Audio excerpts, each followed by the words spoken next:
شي ان هول. بصوا بقى، انا مش عايزاكم تتخضوا من كميه الحاجات اللي انا جايباها دي يا جماعه، بس تعالوا نتفرج انا جايبه ايه واوريكم انا جايبه ايه. بس قبل ما ابتدي مش هنسى اقول لكم ما تنسوش تعملوا لايك وسبسكرايب وتفعلوا زر الجرس عشان يوصلكم كل جديد. وتعالوا بقى نشوف انا جايبه. وطبعا بما اني جايبه حاجات كتير قوي الشتا دي، فقررت اعمل معاكم شي ان هول وافرجكم على المشتريات اللي انا جبتها للشتا السنه دي، بما ان الشتا خلصت يعني. بس الفيديو ده انا متاخره عليه شويه، بس قررت برضه افرجكم. بصوا اول حاجه هنبتدي بيها اكبر شنطه. بصوا الشنطه دي انا هنا كنت جايبه كذا سكيرت علشان كنت عايزه اعمل لهم ستايلنج في الشتا، والصراحه كنت لابساهم بطرق حلوه قوي. انا هسيب لكم صوره لكل قطعه انا جايباها، وهسيب لكم صوره ليا وانا عامله لها ستايلنج. بصوا دي اول قطعه يا جماعه. السكيرت دي بجد خطيره.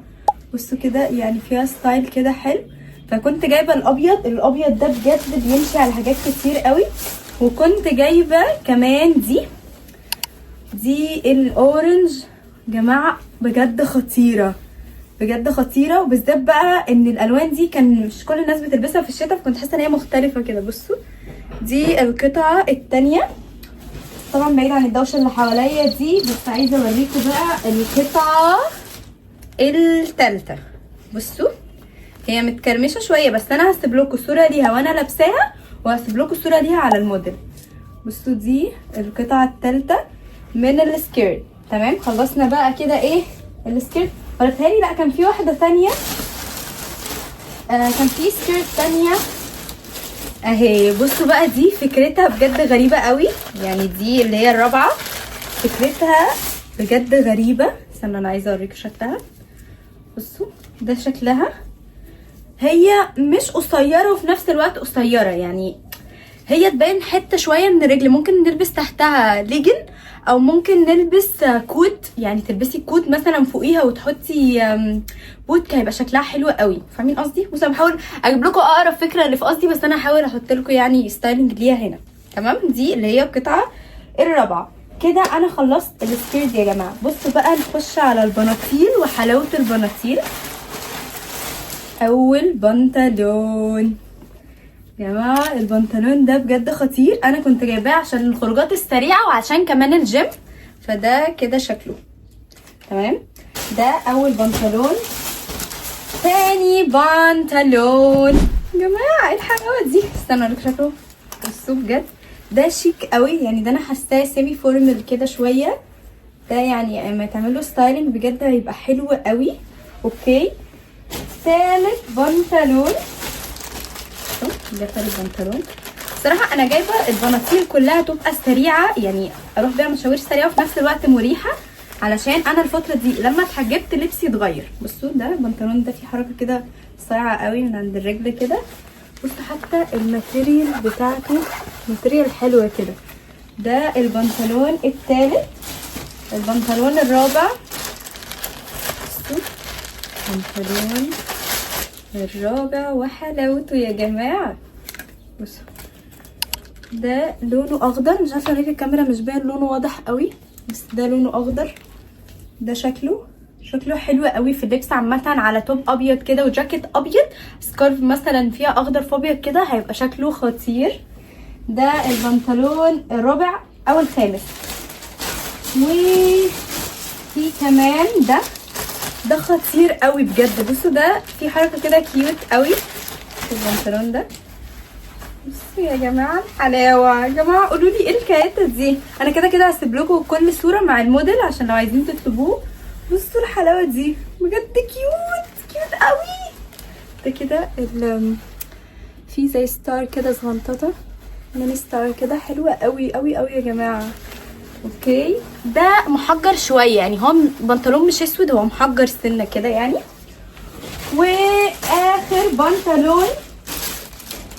بنطلون بصوا انا مش عايزاكم تفهموني غلط يا جماعه. البنطلون ده صيفي مش شتوي عامه، بس البنطلون ده بجد حلو قوي يا جماعه اقسم بالله البنطلون ده حلو قوي. هو يوحي ان هو بنطلون بيجامه، بس لا خالص. بصوا الماتيريال ناعمه وحلوه ازاي، فلافي كده. جماعه والله لا هو حلو قوي.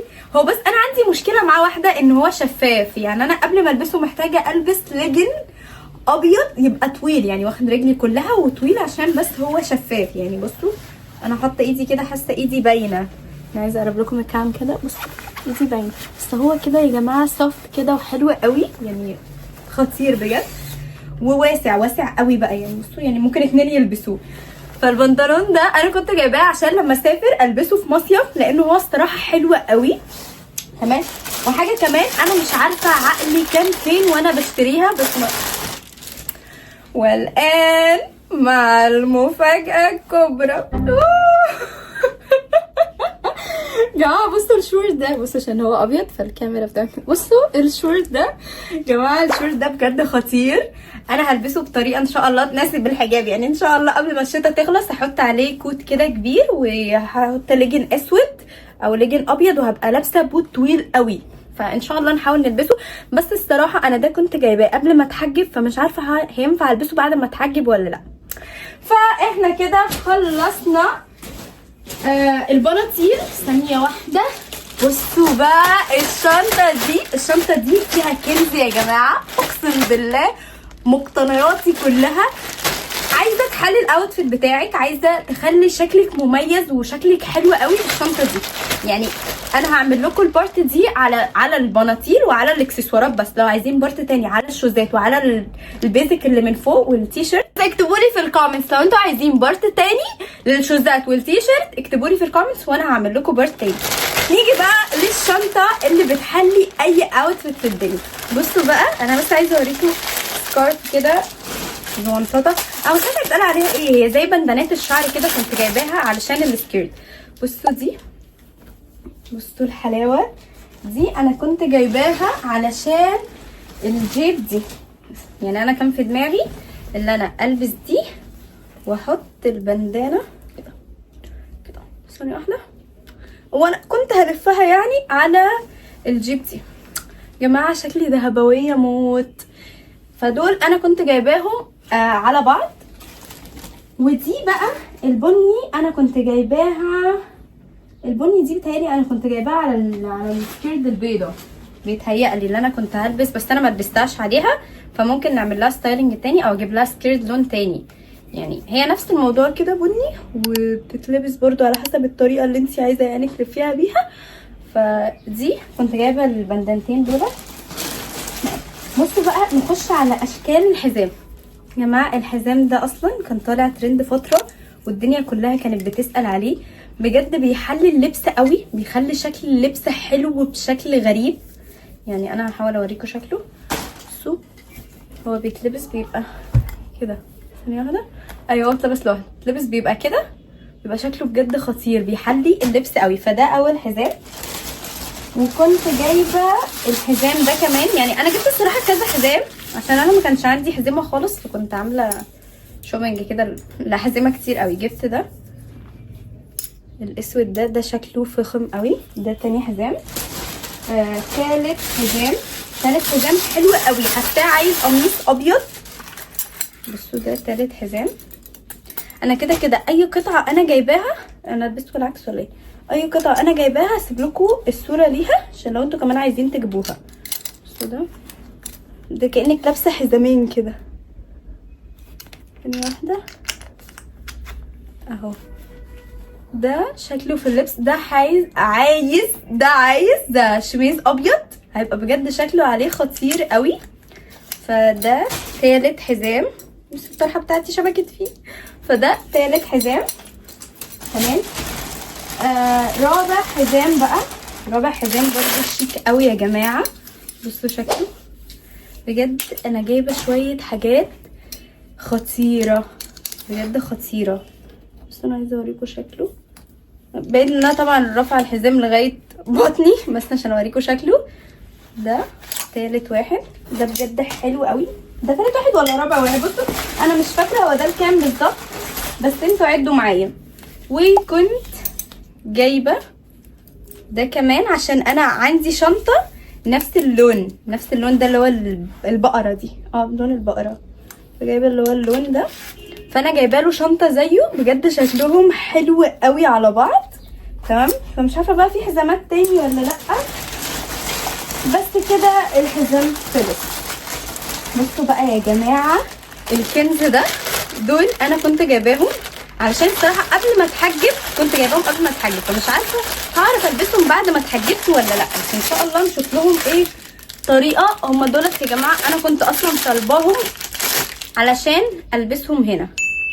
يعني بصوا بقى دي جات لي كبيره ازاي. يعني دي اصلا انا ممكن البسها في رقبتي يا جماعه. بصوا كتر ما هي كبيره ممكن البسها في رقبتي. فدي ممكن نلبسها في رقبتي. دي بقى المفروض بقى اللي انا جايباها علشان تتلبس هنا، يعني بعيد عن الدوشه اللي بتحصل دي في الشارع، بس دي انا جايباها علشان تتلبس كده. فمش عارفه بقى يعني هعرف اعمل لها ستايلنج دلوقتي ولا لا. لو عندكم افكار ليها ممكن تكتبوا لي في الكومنت. ودي نفس الكلام برضو، عايزه اوريكم شكلها. دي برضو نفس الكلام، انا جايباها عشان البسها بالطريقه دي. وجايبه كذا شكل الصراحه. كنت جايبه الشكل ده كمان، استنوا اهو. كنت جايبه الشكل دوت، وكنت جايبه الشكل ده، وكنت جايبه الشكل اللي هو الشجري دوت، كنت جايبه الشكل ده. هما كانوا عرض الصراحه مع بعض، هم عرض مع بعض، فدولت كانوا عرض مع بعض يعني. وكنت جايبه خواتم. الخواتم دي انا هسيب لكم الصوره ليها عشان تشوفوها بشكل اوضح. كنت جايبه الخواتم دي، وده حلق برضو هسيب لكم الصوره ليه. ودي خواتم، يعني بصوا انا هسيب لكم الصوره لكل حاجه. يعني دي خواتم، ودي برضو خواتم،